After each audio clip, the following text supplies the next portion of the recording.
ఓం గం గణాధిపతే నమః. శ్రీ గురుభ్యో నమః. శ్రీ మాత్రే నమః. సింహరాశి. సింహరాశిలో జన్మించిన వారికి 2024 సంవత్సరము ఏప్రిల్ నెలలో గోచార రీత్యా ఎలా ఉండబోతుంది, వారికి లభించే శుభాశుభ ఫలితాలు, గ్రహదోష నివారణకై వారు ఎటువంటి పరిహారాలు చేసుకుంటే మంచిది అనే విషయాల గురించి ఈ వీడియోలో తెలుసుకుందాం. సింహరాశికి రాశ్యాధిపతి రవి. మఖా నక్షత్రంలోని 4 పాదాలు, పుబ్బా నక్షత్రంలోని 4 పాదాలు, ఉత్తరాల్లోని మొదటి పాదము సింహరాశికి చెందినవి. గ్రహ స్థితిగతులను అనుసరించి సింహరాశి వారికి ఏప్రిల్ నెలలో రవి, బుధుడు మరియు శుక్రుడు అష్టమ మరియు నవమ స్థానాల్లో సంచరిస్తారు. కుజుడు సప్తమ మరియు అష్టమ స్థానాల్లో, శని భగవానుడు సప్తమ మందు, రాహువు అష్టమ మందు, కేతువు ద్వితీయ మందు సంచరిస్తారు.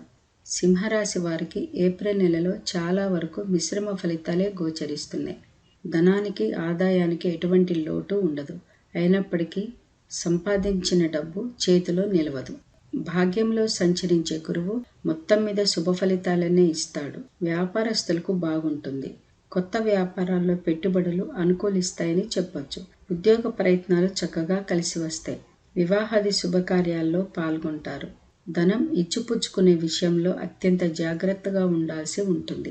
ధన నష్టము, అలాగే మీరు ఏమాత్రము ఊహించని ఖర్చులను ఎదుర్కోవాల్సి వస్తుంది. వాహనాలను నడిపేటప్పుడు అతివేగము పనికిరాదు. సంతానము వలన కొన్ని రకాల ఇబ్బందులను ఎదుర్కోవాల్సి ఉంటుంది. బయట వారితో, అలాగే బంధుమిత్రులతో నిందలు, నిష్ఠూరాలను ఎదుర్కొంటారు. మీరు ఏమాత్రము ఊహించని విధంగా బయటవారితో, బంధుమిత్రులతో వైరము, విభేదాలు తలెత్తే సూచనలు ఉన్నాయి. దీని కారణంగా మీరు విపరీతమైన మానసిక క్షోభకు గురవుతారు. ఈ నెల శారీరక శ్రమ, మానసిక ఆందోళనలు అధికంగా ఉంటాయి. కుటుంబంలో చాలా వరకు అశాంతితో కూడిన ఇబ్బందికరమైన వాతావరణం ఉంటుంది. కుటుంబ సభ్యుల మధ్య అనవసరమైన వాగ్వివాదాలు, దాని కారణంగా విపరీతమైన మానసిక ఒత్తిడికి లోనవుతారు. అలాగే బంధుమిత్రులతో మనస్పర్ధలు ఏర్పడే సూచనలు ఉన్నాయి. కాబట్టి సాధ్యమైనంత వరకు ఇంటా బయట మౌనంగా ఉంటూ పనులను చక్కబెట్టుకుంటే మంచిది. అలాగే మీ బంధువర్గంలోనే మీ ముందు తీయగా మాట్లాడుతూ మీ వెనుక మీ గురించి లేనిపోని చెడు ప్రచారాలు చేస్తూ గోతులు తవ్వేవారు ఎక్కువగా ఉండే సూచనలు ఉన్నాయి. కాబట్టి మీ యొక్క పర్సనల్ మరియు ఫైనాన్షియల్ మ్యాటర్స్ గురించి పొరపాటును కూడా ఎవరితోనూ చర్చించకుండా ఉంటే మంచిది. మనవారే కదా అని చెప్పారా, అంతే సంగతులు. ఇది బాగా గుర్తుంచుకోండి. ఆరోగ్య ప్రదాత అయినటువంటి సూర్య భగవానుడి అష్టమ సంచార కారణంగా అనారోగ్య సమస్యలు బాధించవచ్చు. దాని కారణంగా విపరీతమైన ధన నష్టం జరిగే సూచనలు ఉన్నాయి. కాబట్టి ఆరోగ్యం పట్ల అత్యంత శ్రద్ధ వహించాల్సి ఉంటుంది. ఈ రాశిలో జన్మించిన రాజకీయ నాయకులకు, వృత్తి వ్యాపారాల్లో స్థిరపడిన వాళ్ళకి, కళా రంగంలోని వారికి, విద్యార్థులకు, వ్యవసాయదారులకు, నిర్మాణ రంగంలోని వారికి గ్రహాలు అంతగా అనుకూలించని కారణంగా ఈ రాశిలో జన్మించిన వివిధ రంగాల వారు ఎంత బాగా కష్టపడితే అంత మంచి ఫలితాలను పొందగలుగుతారు. దూర ప్రయాణాలను చాలా వరకు వాయిదా వేసుకుంటే మంచిది.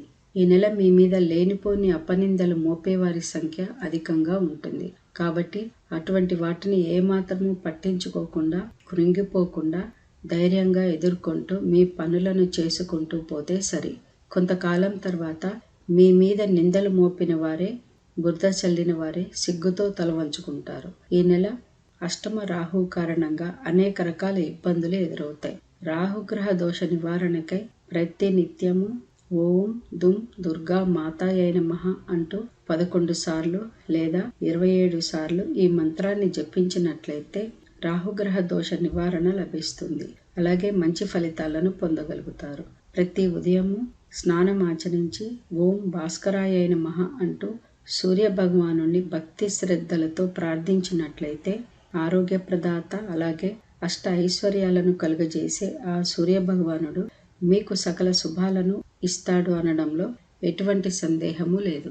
ఇలాంటి మరికొన్ని మంచి వీడియోల కోసం తెలుగు ట్యాబ్ లైఫ్ ఛానల్ని సబ్స్క్రైబ్ చేసుకోండి.